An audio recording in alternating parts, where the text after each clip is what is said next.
Hi guys, I'm Elisa and welcome to this new season on Elisa Games.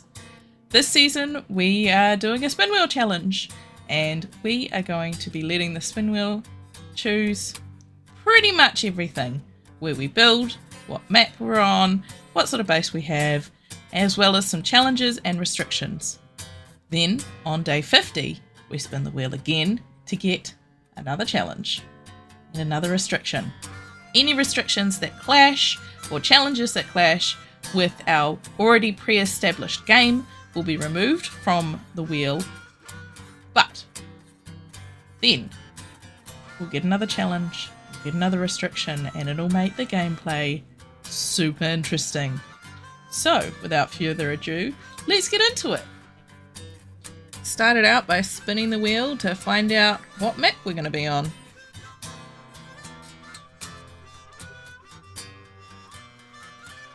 And it was off to Fjorda. Cool. Oh, I need to write this stuff down. Next was to find whereabouts we were going to spawn.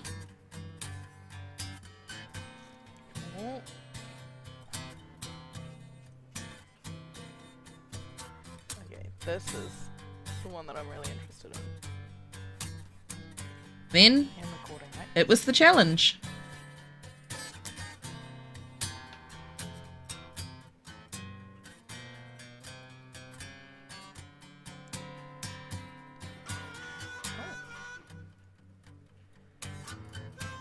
And the restriction.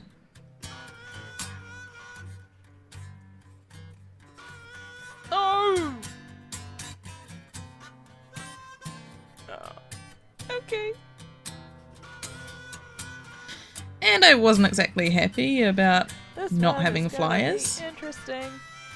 Fjorda's quite a big map to not have a flyer, but we still needed to know what sort of base we were going to build.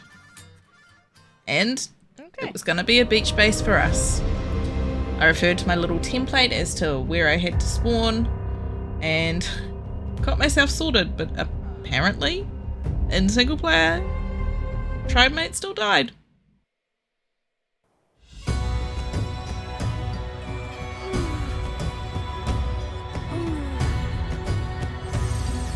Spawned in on the beaches of Fjorda with an exciting adventure awaiting us.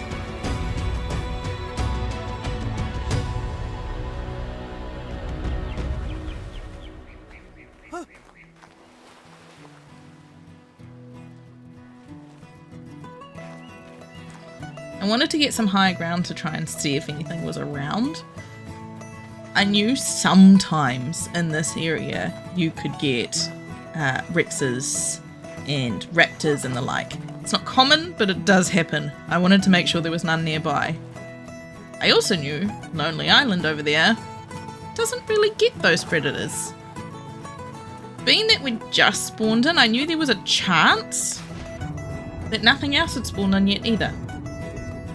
So I thought I'd try and make it across in one go by myself while swimming.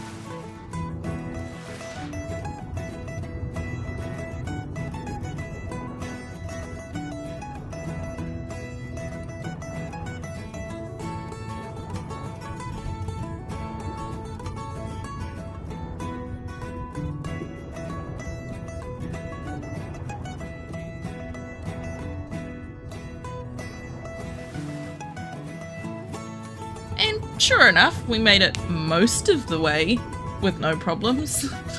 Till I ran out of stamina, that was. Slowly but surely we were making our way towards the shore, but it was very slow.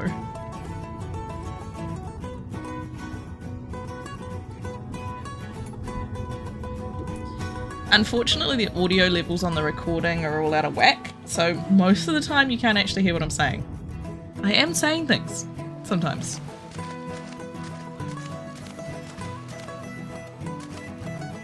And I'm sure to everyone's surprise, including my own, I actually made it without getting munched by a megalodon.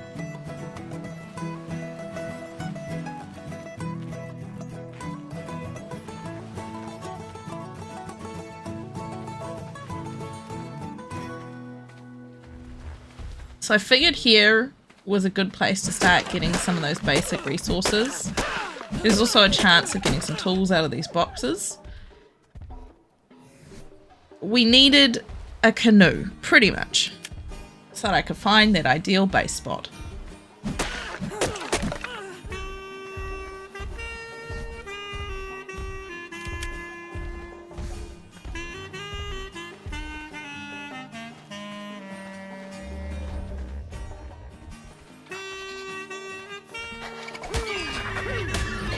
This bunch of compies decided that I was worth taking on, or more, I kind of decided they were worth taking on.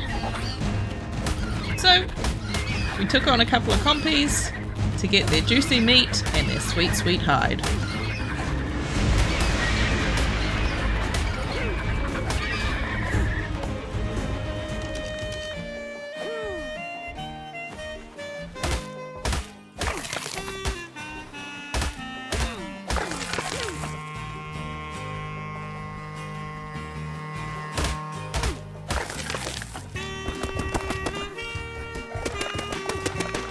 I then beat up some rocks and some trees to try and get a fire that I could cook said sweet, sweet meat.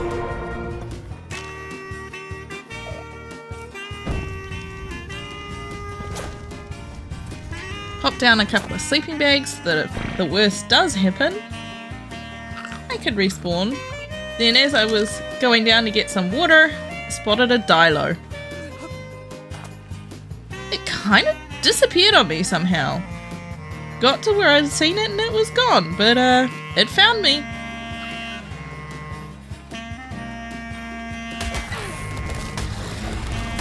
And this thing was level 130.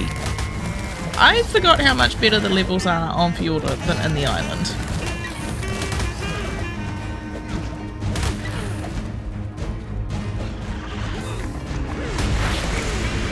With the metal hatchet I'd got from the boxes up by the cabin, I put up a bit of a fight, but this dilo was very close to taking me out.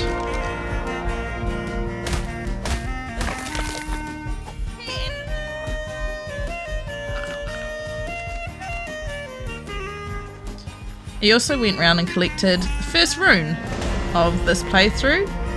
It's just down the side of the cliff of Lonely Island. Unfortunately, you kind of have to swim around to get it. So I swam back, and it was getting a bit cold, and night was falling, so I had to make my way back and shelter in the cabin for the night. It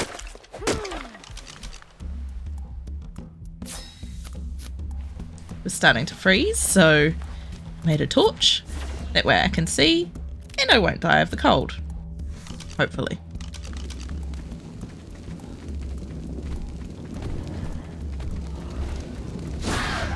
But right before I got to the cabin, the seagull decided it didn't like me very much, and apparently it can hit me through the walls, so it nearly took me out too.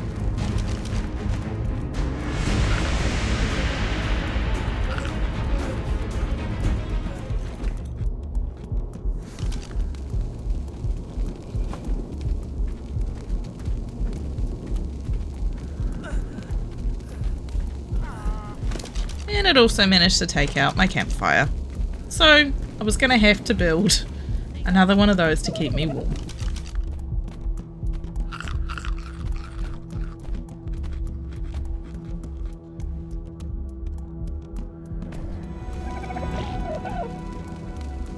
After running around in the dark to get the resources that I needed, I was able to make a campfire, and I also made a fence foundation and a doorway so that I could enclose this space.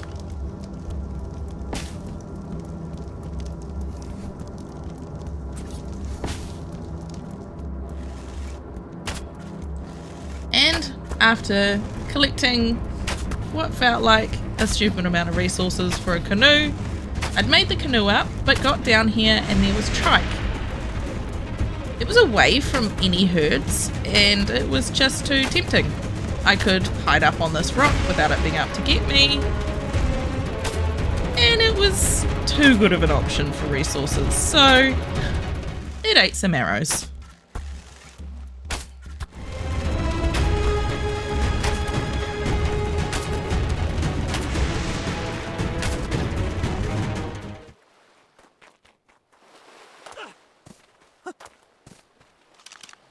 Once it was down and its resources collected, we got the canoe down so that we can start trying to find that perfect base spot.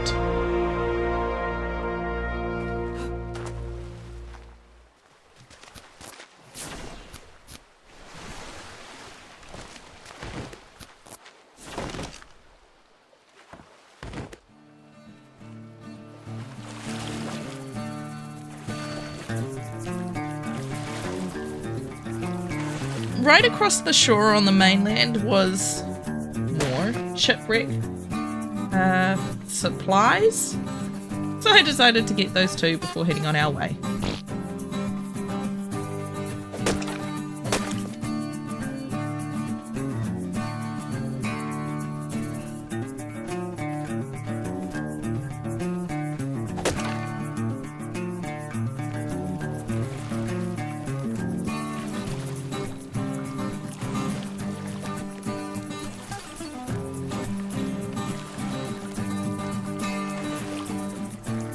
Taking the canoe along the shore, you can really start to appreciate the absolute beauty that is this map.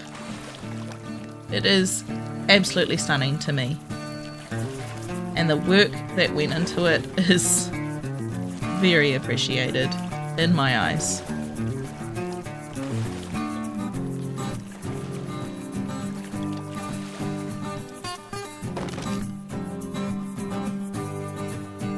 I thought I'd check out one of the other islands that's in the middle of the bay between Volcano Island and the main island, just to see if there was any beach-like location, whether this could be a good little base spot.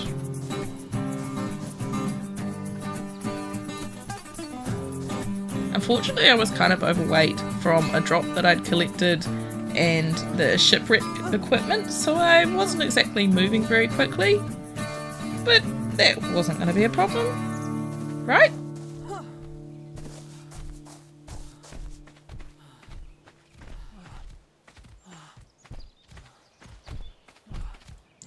Just super pretty trike here, and I was really tempted to try and tame it. But at this point, it is way out of my league. Also, the moss chops did not want anything that I could give it. But a dilo decided it wanted part of my ass.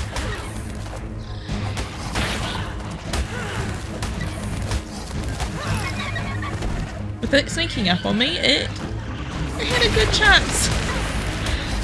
Unfortunately, it was a very low level, or unfortunately for itself. But then this level 140 wanted a piece of me, and it very nearly had it. Seeing the dilos fail, the seagull decided it wanted it piece as well. It was time for me to leave. This island was not hospitable to me. The residents were making it very clear that they did not want me here.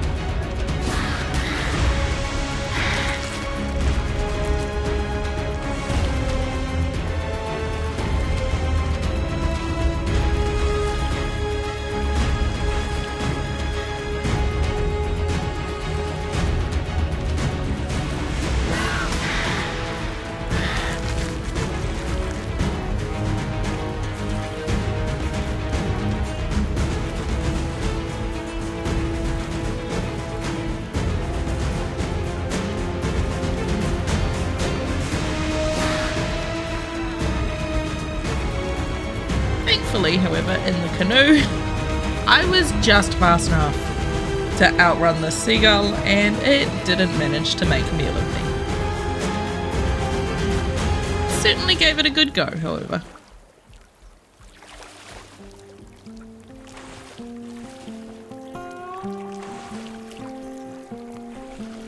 I came across this bay with another shipwreck in it. It was really pretty and I really liked it. So I thought I'd give it a check out, see whether it's worth building a base here.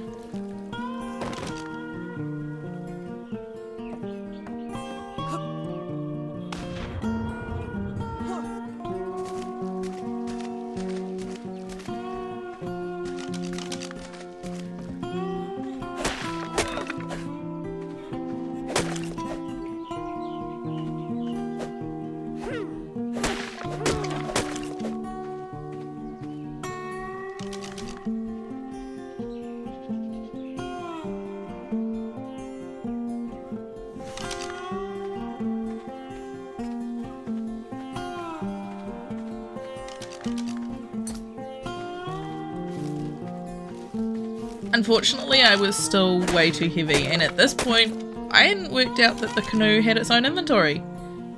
So I put a box down to pretty much stash anything that I didn't need right away. I could come back here, it wasn't that hard to find, and it wouldn't be that big of a deal. Being single player, no one's going to be able to steal this stuff at least.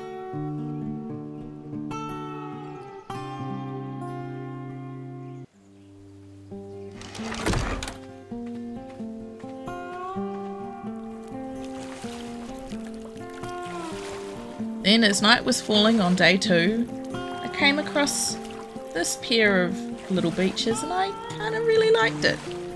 It was pretty, it was relatively flat. The big problem with the other bay was there was no flat space to build on. And it didn't appear as if there was any major predators around. But I needed to stop anyway, regardless of whether I decided to stay or not. I was starting to die from the cold. So I had to stop. I had to get myself settled and find a way to not freeze to death.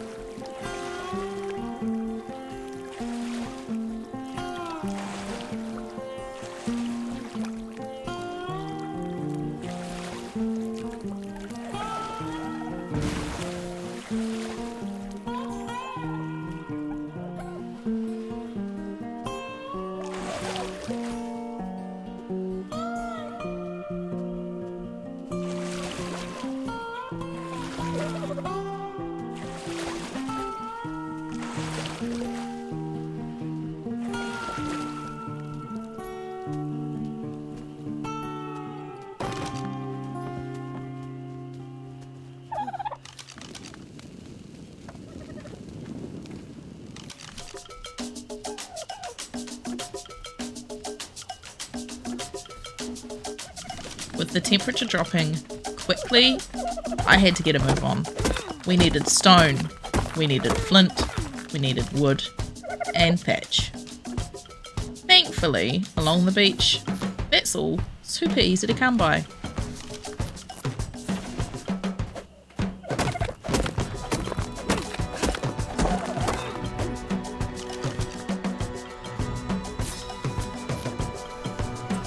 And with night officially now fallen, I managed to get a couple of campfires down.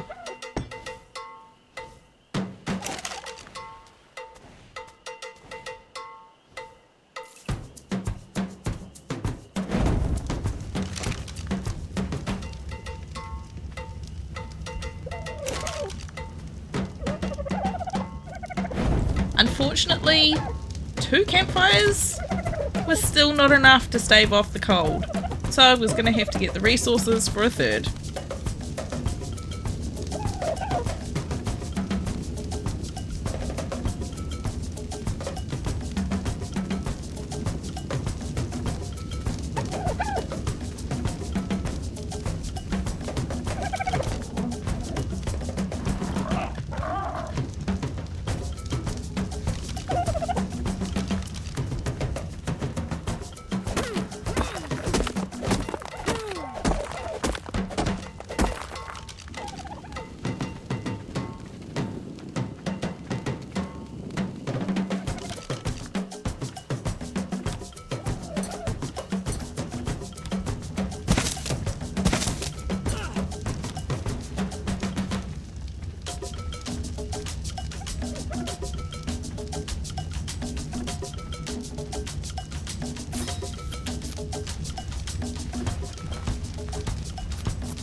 And with a third campfire down,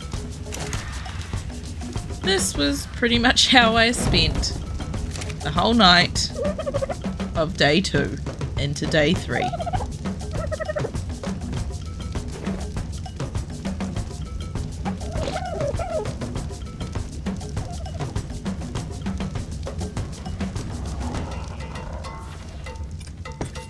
As day 3 rolled around, I got down some storage so that I could store some very simple things.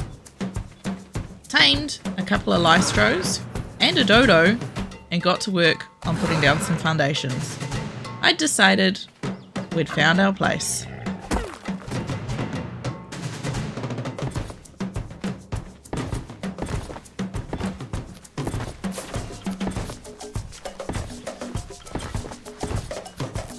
I kept building, but had to change the design in my head a couple of times because it just wasn't quite working. Eventually, I got to a point where it resembled at least the start of our little base here.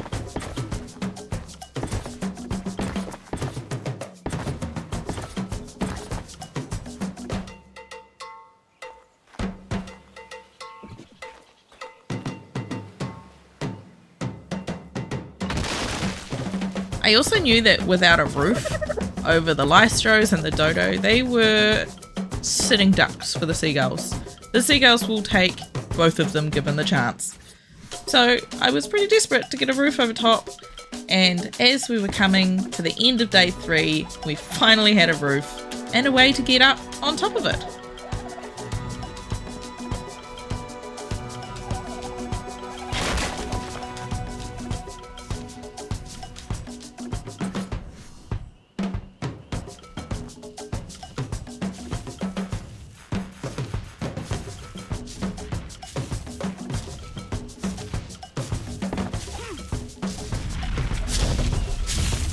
Day 4 came around and I tamed a turtle to help get those berries and had a nice little look at our little base with this Bronto around.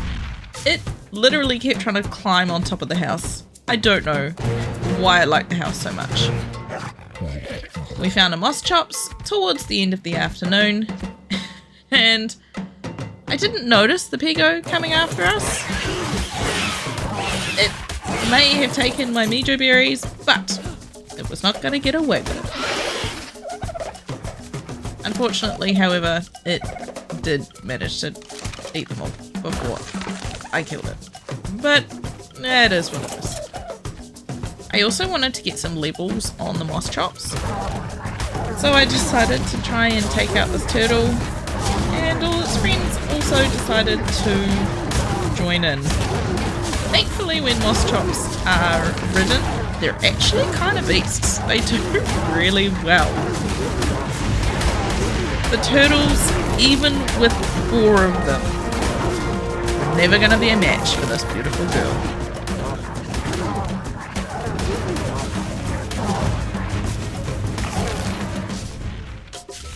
With the turtles dealt with, decided to take her home and get her inside where she would be super nice, safe, and sound.